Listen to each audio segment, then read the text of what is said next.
ሁለተኛ ነጥብ ኢየሱስ እርሱ ፍጹም ሰው ነው። ስለዚህም የሰው ልጅ ነው። ስለዚህም የምን ልጅ ነው? የሰው ልጅ ነው። ታስታውሳላችሁ የመጀመሪያው ነጥብ ላይ ክርስቶስ የእግዚአብሔር ማነው ፍጹም አምላክ ነው ስንል የእግዚአብሔር ልጅ እንደመሆኑ ነው፣ የአምላክ ልጅ እንደመሆኑ ነው ብለናል። ቀጥታ ከአምላክ የሚገኝ እንደመሆኑ የአምላክ ልጅ ተብሏል። ልክ እንደዚህ ሁሉ ደግሞ በዘመን ፍጻሜ እግዚአብሔር ከሴት የተገኘ ልጁን ወይም ከሴት የተወለደ ልጁን ላከው እንዳለ ገላትያ ምዕራፍ 4 ላይ በዘመን ፍጻሜ እግዚአብሔር ከሴት የተወለደ ከሴት የተገኘ ልጁን ላከ ይላል። ከሴት የተባለው ሴቲቱ ቅድስት ድንግል ናት። ከእመቤታችን ጌታችን ኢየሱስ ተወለደ። ስለዚህ እመቤታችን ወላዲተ አምላክ ትባላለች። ኦኬ በስጋ ከእመቤታችን እንደመወለዱ ተመልከቱ። የሰው ልጅ ነውና ሰው ነው። በቃ አለቀ። የአምላክ ልጅ እንደመሆኑ አምላክ እንዳልነው የሰው ልጅ እንደመሆኑ ደግሞ ሰው ተብሎ ደግሞ ይጠራል። ከእመቤታችን በስጋ ተገኝቷልና ልክ ከአብ የተገኘ እንዳልነው የተፈጠረ አይደለም፣ የተገኘ ልክ ምንድነው ከብርሃን የሚገኝ ብርሃን አለ አይደል? ልክ እንደዛ ማለት ነው። እየፈጠረ አይደለም፣ መሽቀዳደምም የለም። ልክ እንደዚህ ሁሉ ከእመቤታችንም በስጋ ደግሞ ተገኝቷል።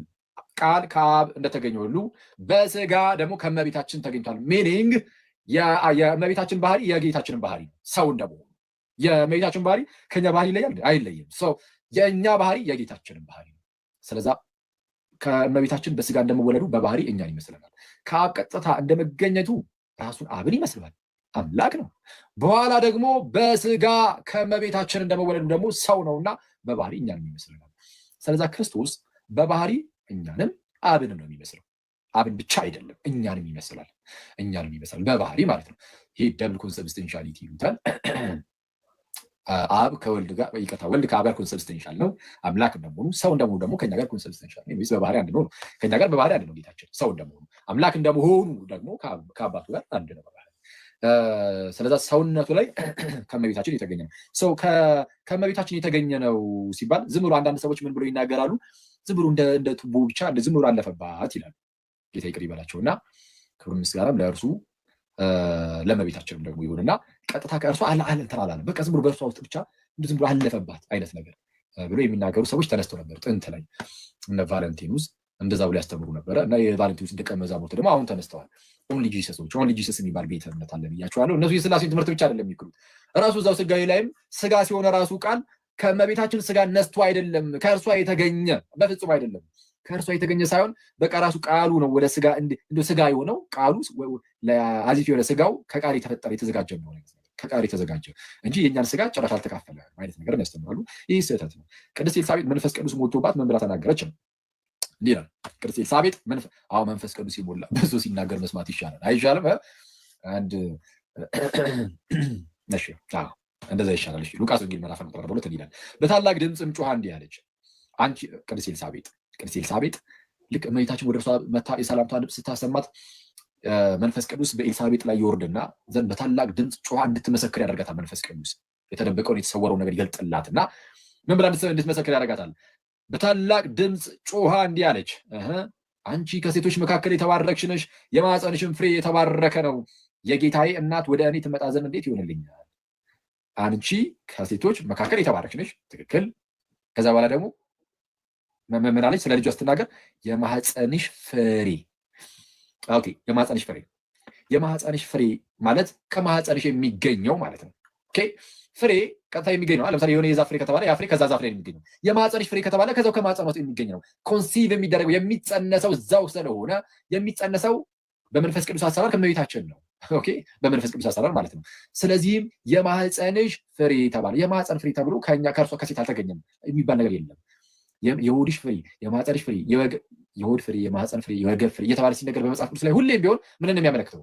ባዮሎጂካል የሆነ ልጅነትን የሚያሳየው አለቅ። ለምሳሌ አንዲት ሴት የሆነ ልጅን አዶፕት ብታደርግ አንዲት ሴት ማለት ነው ማለት ምንድን ይባለው ልጅን በማደጎ ልታሳድግ ብትወስድ እና በማደጎ ብትወስድ ልጁን የማኅፀኗ ፍሬ ነው እንደሚባለው አይደለም። የማኅፀኗ ፍሬ አይደለም። ኦኬ፣ እሷ በማደጎ የወሰደችው ስለሆነ። ጌታችን ኢየሱስ ግን ለእመቤታችን የማኅፀኗ ፍሬ ተብሏል። የማኅፀኗ ፍሬ የተባለው በእርሷ ዝም ብሎ ስላለፈ አይደለም፣ ከእርሷ የተገኘም ስለሆነ ነው። ፍሬ የተባለው መገኘትን የሚያሳይ ስለሆነ ማለት ነው። መገኘትን የሚያሳይ ስለሆነ። እሺ፣ ይህንን የመሰለ ነገር በሐዋርያት ሥራ ምዕራፍ 2 ቁጥር 30 ላይ እናያለን። ማለት ለዳዊት የተነገረውን ነገር ይስብና ቅዱስ ጴጥሮስ እንዲህ ይላል፣ ነቢይ ስለሆነ ይላል ዳዊት ማለት ነው። ነቢይ ስለሆነ ከወገቡም ፍሬ በዙፋኑ ያስቀምጥ ዘንድ እግዚአብሔር መሐላ እንደማለለት ስላወቀ ከወገቡ ፍሬ ማለት እግዚአብሔር ለዳዊት ማለ አይጸጸትም። ምን ብሎ ማለት ከወገብ ፍሬ በዙፋኑ ላይ አኖራለሁ ብሎ። አሁን በዳዊት ዙፋን ላይ የሚቀመጥ መሲህ ይመጣል። መሲህ ማለት ክርስቶስ ማለት ነው። ክርስቶስ የዳዊት ልጅ ነው። ያ የሚመጣው መሲህ ግዴታ ምን መሆን አለበት? ከወገብ ፍሬ ስላለ የዳዊት የወገቡ ፍሬ ነው መሆን ያለበት። የዳዊት ምን የወገቡ ፍሬ ማለት ባዮሎጂካሊ ቀጥታ ከእርሱ የሚገኝ መሆን አለበት ማለት ነው። ስለዛ ክርስቶስ የሚጠበቀው የዳዊት የወገቡ ፍሬ ሆኖ ነው። ለዛ ነው ምን የሚለው እንዳልኳችሁ ነቢይ ስለሆነ ከወገቡም ፍሬ በዙፋኑ ያስቀምጥ ዘንድ እግዚአብሔር መሐላ እንደማለለት ስላወቀ ስለ ክርስቶስ ትንሣኤ አስቀድሞ አይቶ ነፍሱ በሲኦል እንዳልቀረች ስጋው መበስበስን እንዳላየ ተናገረ። ነፍሱ በሲኦል እንዳልቀረች ስጋው መበስበስን እንዳላየ ተናገረ። ስለማን አይቶ? ስለ ክርስቶስ አይቶ። ምክንያቱም የሚመጣው ክርስቶስ የራሱ የወገቡ ፍሬ ነው።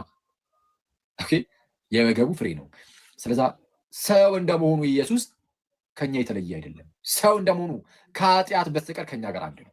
ሰው እንደመሆኑ ከኃጢአት በስተቀር ጌታችን ኢየሱስ የማርያም ልጅ ነው። ቀጥታ ከእርሷ ስጋ ነስቶ የተገኘ ነው። በስጋ ከእመቤታችን የተገኘ ነው። በነገራችን ላይ ገላትያ ምዕራፍ 4:4 ላይ ምንድነው?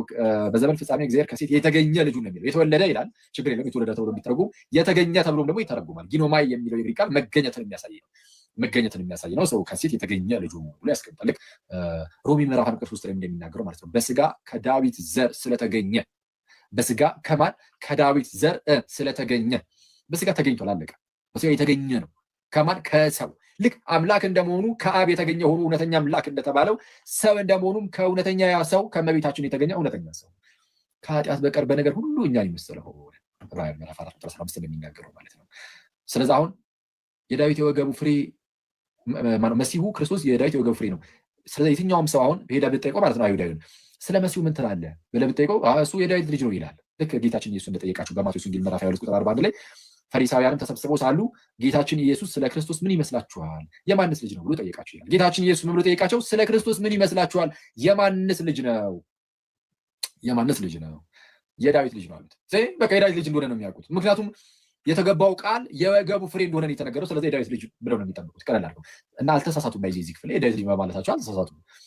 ግን እነሱ የእግዚአብሔር ልጅነቱን ደግሞ ይረሱታል፣ ይዘነጉታል። ለማንኛውም የዳዊት ልጅ መሆኑን ግን ይህ የማቴዎስ ወንጌል መጀመር ልክ ገና ሲጀምር መጽሐፉን ምን ብሎ የሚጀምረው